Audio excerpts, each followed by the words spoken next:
நீ நான் காதல் சீரியல்ல ப்ரொமோவ வச்சு பார்க்கும்பொழுது, ராகவ் அபிக்கு ஒரு கிஃப்ட் குடுக்குற மாதிரி இந்த ப்ரொமோவ காமிச்சிருப்பாங்க இல்லையா? அந்த கிஃப்ட் வேற யாரும் அபிக்கு நம்ம ராகவா வாங்கிக்கிட்டு வந்த கிஃப்ட் இல்ல அப்படிங்கிறது நமக்கு நல்லாவே தெரியும். ஸோ நம்ம ராகவோட கிளையண்ட் முருகபக்த கிளையண்ட் பார்த்தீங்கன்னா, அந்த கிஃப்ட்ட குடுத்திருக்கிறாப்ல. அந்த கிஃப்ட்டோட வீட்டுக்கு வந்த உடனே அத பார்த்துட்டு, "அஞ்சலி இது அபிக்கு நீ வாங்கிக்கிட்டு வந்த கிஃப்ட்டா?" அப்படின்னு சொல்லி அத ராகவே நம்ம அபிக்கு கிஃப்ட்ட பிரசன்ட் பண்ற மாதிரி பிரசன்ட் பண்ண வச்சர்றாங்க.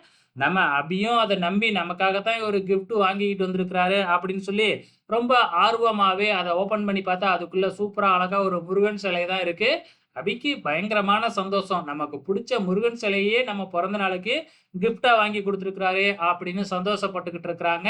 அதே டைம்ல அதே மாதிரி ஒரு சிலை நம்ம ஆகாஷ் கையிலயும் இருக்கும் இல்லையா? ஏன்னா ஆகாஷுக்கும் அவரு கிஃப்ட் குடுத்திருக்கிறாரு இல்லையா? கண்டிப்பா அத கொண்டு அணுகிட்ட குடுப்பாங்க.